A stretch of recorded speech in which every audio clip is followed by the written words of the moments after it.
அனைத்து ஆசிரியர் பெருமக்களுக்கும் வணக்கம். இந்த வீடியோ நம்ம சமீபத்தில் நடந்த டிஇடி பேப்பர் 1 பேப்பர் 2க்கு உண்டான டென்டேட்டிவ் ஆன்சர் கீ டிஆர்பியில் கொடுத்துருந்தாங்க.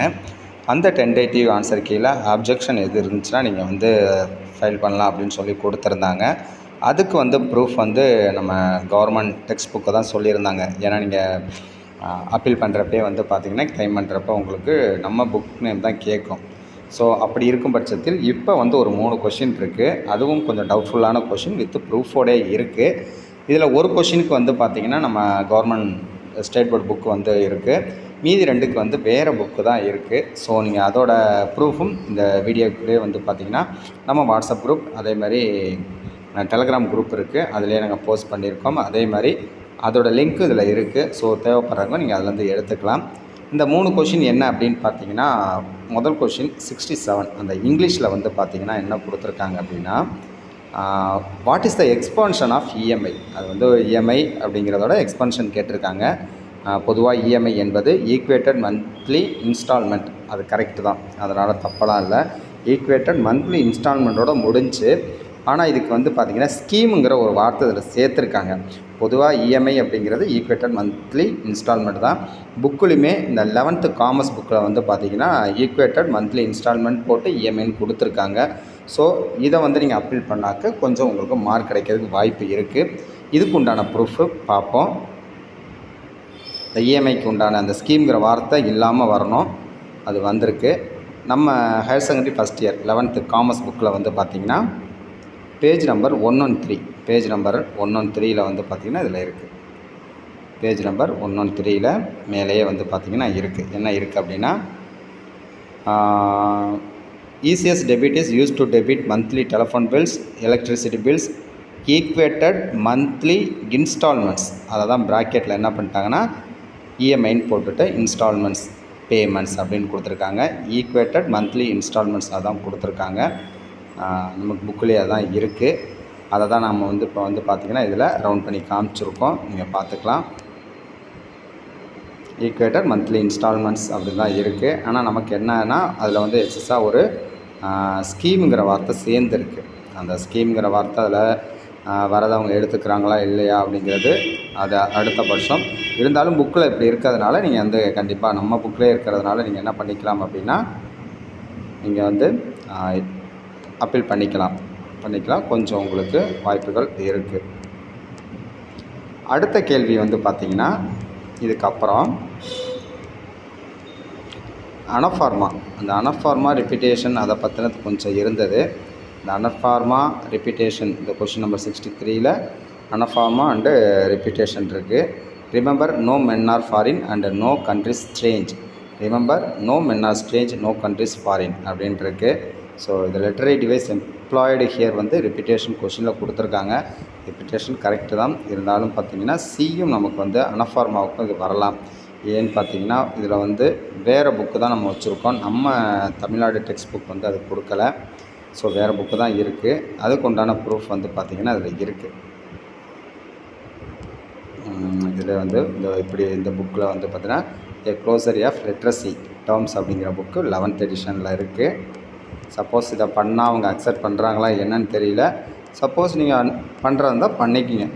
சப்போஸ் ஒரு மார்க் கிடச்சினாலுமே எல்லாத்துக்கும் கிடைக்கும். அதனால் அனஃபார்மா அப்படிங்கிறது க்ரீக் ஃபார்ம் ஆஃப் ரிப்பீட்டேஷன். இந்த ரிப்பீட்டேஷனோட க்ரீக் ஃபார்ம் தான் பார்த்திங்கன்னா க்ரீக் ஃபார்ம் ஆஃப் ரிப்பீட்டேஷன் தான் அனஃபார்மானு இதில் இருக்குது.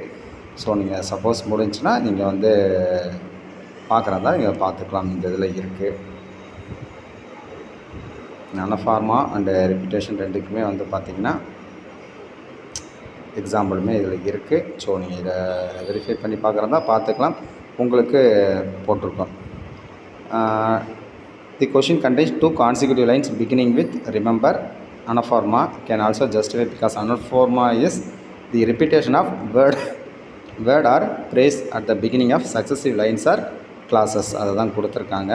hence the valid academic basis accept both repetition and anaphorma அப்படின்னு இருக்குது. ஸோ அந்த நீங்கள் பார்த்துட்டு நீங்கள் கிளைம் பண்ணுறது தான் பண்ணிக்கலாம். சப்போஸ் கிடச்சிச்சின்னா ஓகே. இது கன்ஃபார்மாக சொல்ல முடியாது. நம்ம அதில் ஸ்கூல் புக்கு தான் இருக்கிறதுனால. ஆனால் ஃபஸ்ட் கொஷின் நம்ம சொல்லலாம். அடுத்து பார்த்திங்கன்னா அடுத்த 3வது கொஷின் 2 ஸ்டேட்மெண்ட் கொடுத்துருக்காங்க. 2 ஸ்டேட்மெண்ட்டில் வந்து பார்த்திங்கன்னா, ஃபஸ்ட்டு ஸ்டேட்மெண்ட் சூழியல் அமைப்பு கோட்பாட்டின்படி உள்ளார்ந்த நிலை என்பது குழந்தையின் உள்ளார்ந்த சூழலில் செயல்பாடுகள் மற்றும் தொடர்பு முறைகளை கொண்டுள்ளதுன்னு இருக்குது. 2வது ஸ்டேட்மெண்ட் இந்த நிலையில் குழந்தை வளர்ச்சியை புரிந்து கொள்ள அனைத்து உறவுகளும் ஒருதலை பட்சமானவை என்பதை நாம் மனதில் கொள்ள வேண்டும் என்று பிரான் ஃபென்ஃப்ரனர் வலியுறுத்துகிறார் அப்படின்னு இருக்குது. நம்ம சைக்காலஜியில் இருக்குது. இதுக்கு ஆன்சர் வந்து பி கொடுத்துருக்காங்க. பிங்கிறப்ப என்னென்னா ஸ்டேட்மெண்ட் 1 and 2 ரெண்டுமே இன்கரெக்டுன்னு இருக்குது. இதுக்கு வந்து ஆப்ஷன் சியை சொல்லலாம். இதுக்கு ஆப்ஷன் சியில் வந்து என்ன ப்ரூஃப் வைக்கிறோம்னா, டிஎன்டிஇயு அதாவது தமிழ்நாடு டீச்சர் எஜுகேஷன் யூனிவர்சிட்டி அந்த பிஎட் புக்கில் சைல்டு டெவலப்மெண்ட் க்ரோவிங் அப் அந்த இதை வந்து நம்ம வேணால் அதில் சொல்லலாம். போத் தமிழ் அண்ட் இங்கிலீஷ் எடிஷனில் இருக்குது. Tamil edition page number 29, English எடிஷனில் பேஜ் நம்பர் 31 இருக்குது. தமிழ்நாடு ஆசிரியர் கல்வியியல் பல்கலைக்கழகம் அந்த இதில் இருக்கிறதுல 1ஆம் ஆண்டு 2016 to 17 இந்த இதில் வந்து குழந்தை பிறமமும் வளர்ந்தோங்குதலும் அதில் இருக்குது. அதில் வந்து பார்த்திங்கன்னா நுண் அமைப்பு அப்படின்னு கொடுத்துருக்கு. தி மைக்ரோ சிஸ்டம் அப்படிங்கிற இடத்துல சூழ்நிலையின் உள்பகுதியில் உள்ள இந்த நுண் அமைப்பு குழந்தையின் நேரடி சூழலில் நடைபெறும் செயல்கள், தொடர்பு முறைகள் ஆகியவற்றை கொண்டது. நம் வாழ்வில் நம்மை சுற்றியுள்ள நேரடி சூழல் தான் இது அப்படின்னு கொடுத்துருக்காங்க. ஸோ இதில் வந்து சூழ்நிலையின் உள்பகுதியில் உள்ள இந்த நுண் அமைப்பானது இதில் இருக்குது. நேரடி சூழல் தான் அப்படின்ட்டு இருக்குது. இது நமக்கு வந்து இதுலேயும் பார்த்திங்கன்னா அந்த நேரடி சூழல் தான் இருக்கிறதுனால புரிந்து கொள்ள அனைத்து உறவும் ஒருதலை பட்சம் என்பதை மனதில் கொள்ள வேண்டும். இதில் பார்த்திங்கன்னா இருக்குது சூழ்நிலை அமைப்பு கோட்பாடு உள்ளார்ந்த நிலை என்பது உள்ளார்ந்த சூழலில் செயல்பாடுகள் மற்றும் தொடர்பு முறைகளை கொண்டுள்ளதுன்னு இருக்குது. அதனால் இதுக்கு வந்து மேபி ஆப்ஷன் சியில் வந்து ஸ்டேட்மெண்ட் 1 வந்து கரெக்டாக இருக்கலாம் அப்படிங்கிறதுக்காக அது கொடுத்துருக்கு. ஸோ நீங்கள் இதை கிளைம் பண்ணுறதாலும் பண்ணிக்கலாம். இதான் வந்து இந்த புக்கோட இது உங்களுக்கு நீங்கள் பார்த்துக்கலாம். இங்கிலீஷ் அண்டு தமிழ் ரெண்டுலேயுமே இருக்குது. ஸோ இது யாரும் கிளைம் பண்ணுற மாதிரி இருந்தால் இந்த நீங்கள் பண்ணிக்கலாம். ஆனால் அந்த இதுக்கு ஃபஸ்ட்டு இதுக்கு நீங்கள் பண்ணிக்கலாம் காமர்ஸில் இஎம்ஐக்கு. மற்றதுக்கு வந்து நம்ம டெக்ஸ்ட் புக் இல்லை, இருந்தாலும் நீங்கள் அப்லோட் பண்ணுங்கள். சப்போஸ் கிடைக்கும் பட்சத்தில் அது வந்து நல்ல விஷயம். ஸோ இதோட வந்து பார்த்திங்கன்னா இப்போ ஒரு 3 கொஷின் ஏற்கனவே மார்னிங் ஒரு கொஷின் கொடுத்துருந்தோம்.